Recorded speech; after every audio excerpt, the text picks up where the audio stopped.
Hello guys, welcome back to my YouTube channel. उम्मीद है कि आप सब खैरियत से होंगे। तो गाइस, जैसा कि आप सब जानते हैं कि पीएमए 152 लॉन्ग कोर्स की इनिशियल टेस्ट चल रहा है और हमारी एक्सपीरियंसेस की सीरीज़ स्टार्ट है।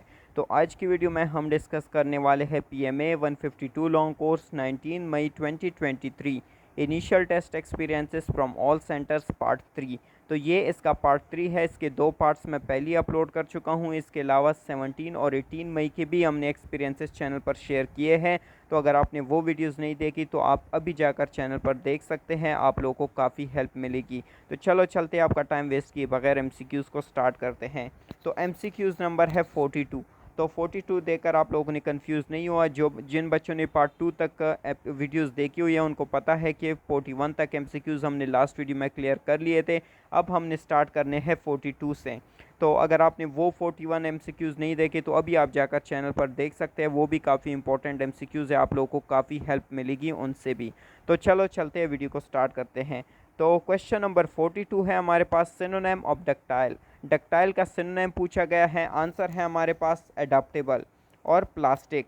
तो दो आंसर देने का मकसद ये होता है कि जो आपके टेस्ट में आ जाए वो आपका करेक्ट आंसर होगा। और सिनोनिम का मतलब होता है जो वर्ड सेम मीनिंग देते हो। क्वेश्चन नंबर 43 है हमारे पास, antonym of wild.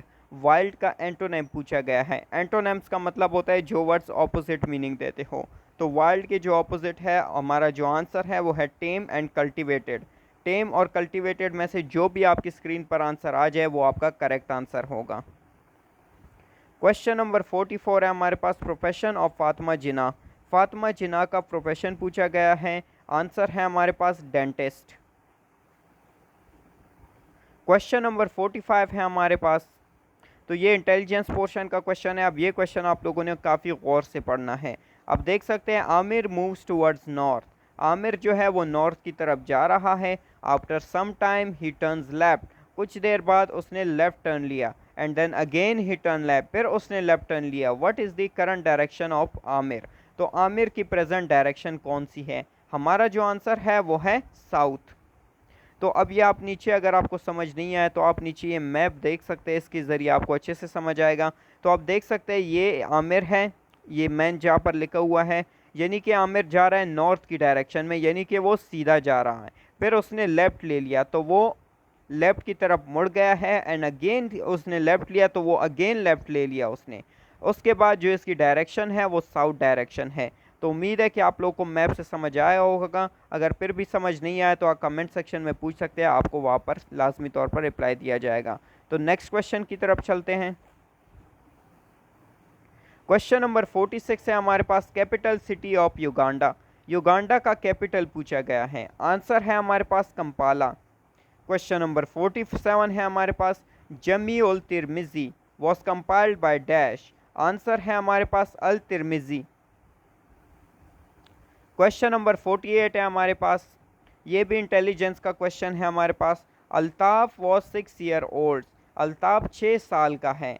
His sister age is twice of Altaf age. उसकी जो बहन की एज है वो अल्ताफ़ से दुगनी है। After 20 year what is the age of his sister.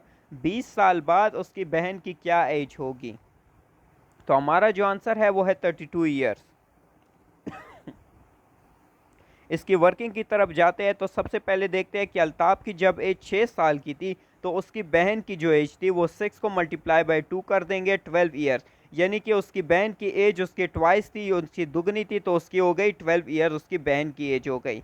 अब 20 साल बाद देखते हैं, अल्ताफ़ की जो एज है वो 26 साल है और उसकी बहन की एज है 20 ईयर्स को ऐड कर देंगे 12 में तो 32 हमारा आंसर आ जाएगा। यानी कि उसकी बहन की एज है 32 ईयर्स। तो अगर आपसे अल्ताफ़ की भी एज पूछी जाती तो वो 26 ईयर्स है और उसकी सिस्टर की पूछी गई है तो वो 32 ईयर्स है। उम्मीद है कि आप लोगों को समझ आ गया होगा। उसके बाद क्वेश्चन नंबर 49 है हमारे पास, ऑपरेशन रद्दुल फसाद started in dash. Operation Raddul फसाद कब स्टार्ट हुआ था? आंसर है हमारे पास 2017, यानी कि 2017 में स्टार्ट हुआ था। क्वेश्चन नंबर 50 है हमारे पास, what is in the north of Pakistan. Pakistan के नॉर्थ में क्या आता है? आंसर है हमारे पास चाइना।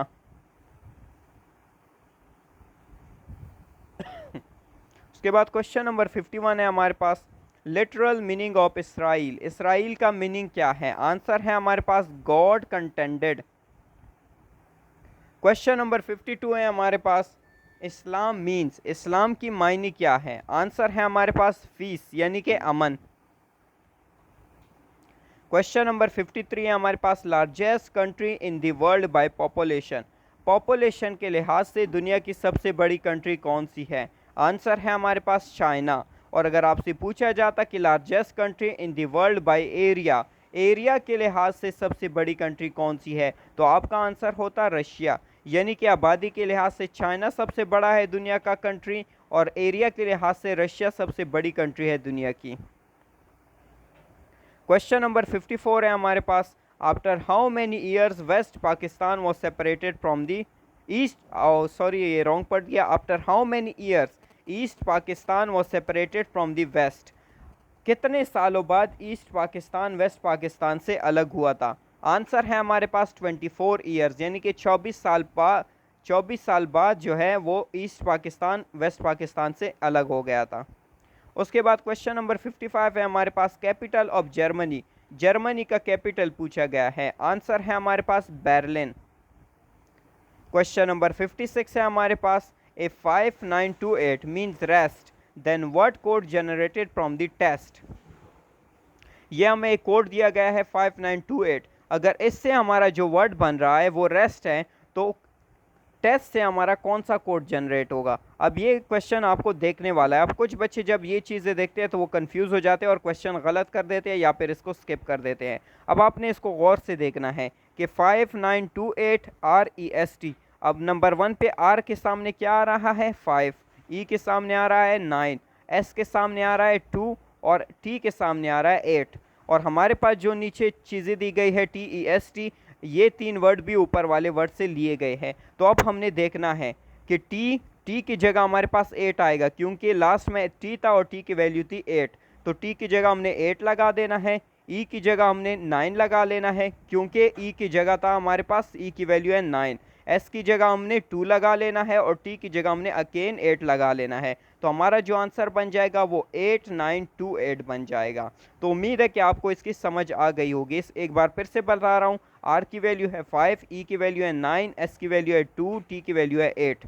तो टी की वैल्यू है 8 फुट कर देंगे, ई की वैल्यू 2, ई की वैल्यू है हमारे पास 9 फुट कर देंगे, एस की वैल्यू 2 है 2 फुट कर देंगे, और टी की वैल्यू 8 है तो 8 फुट कर देंगे, और हमारे पास कोड आ जाएगा। तो इस टाइप के क्वेश्चन को आपने इस तरह से सॉल्व करना है। उसके बाद क्वेश्चन नंबर 57 है हमारे पास, टोटल रुकू इन दी होली कुरान, कुरानी मजीद में टोटल रुकू की तादाद कितनी है? आंसर है हमारे पास 558, 558। तो दोस्तों उम्मीद है कि आप लोगों को एमसीक्यूज़ अच्छे लगे होंगे। आप लोगों ने कोशिश करनी है कि इन चीज़ों को बार बार देखा करें, ताकि आप लोगों के एमसीक्यूज़ है वो अच्छी तरीके से कवर हो जाए। आज के दिन में हमने तकरीबन 60 के करीब एमसीक्यूज़ डिस्कस कर लिए। इसके अलावा 18 मई के एक्सपीरियंसेस भी तकरीबन 60 या 65 एमसीक्यूज़ पड़े हुए हैं चैनल पे। इसके अलावा 17 मई के भी इसी तरह के एमसीक्यूज़ पड़े हुए हैं। अगर आप एक्सपीरियंसेस के एमसीक्यूज़ से ही हाली तैयारी कर लेते हैं तो आपका टेस्ट आराम से पास हो सकता है। बस वजह यह है कि आप लोग पढ़ते नहीं। अगर आप लोग ये एमसीक्यूज़ अच्छे तरीके से पढ़े तो आपको कोई भी टेस्ट में फ़ेल नहीं कर सकता। तो दोस्तों उम्मीद है कि आप लोगों को अपडेट्स अच्छी लगी होंगी। इसके अलावा अगर आप लोग किसी और टॉपिक पर वीडियो चाहते हैं तो उस पर भी वीडियो ज़रूर बनाई जाएगी। तो दोस्तों उम्मीद है कि आप लोगों को वीडियो अच्छी लगी होगी। वीडियो एंड करने से पहले आपसे रिक्वेस्ट करूंगा कि अगर आप चैनल पर नए हैं तो चैनल को सब्सक्राइब कर दें और बेल के आइकन को दबाना मत भूलिएगा, ताकि मेरी तरफ से आने वाले इस इंटरेस्टिंग वीडियोज़ का नोटिफिकेशन आपको हर वक्त और हर जगह मिलता रहे। तो गाइज़ आज की वीडियो पर एंड करेंगे, मिलते हैं नेक्स्ट में, तब तक के लिए खुदा हाफिज़। Thank you guys.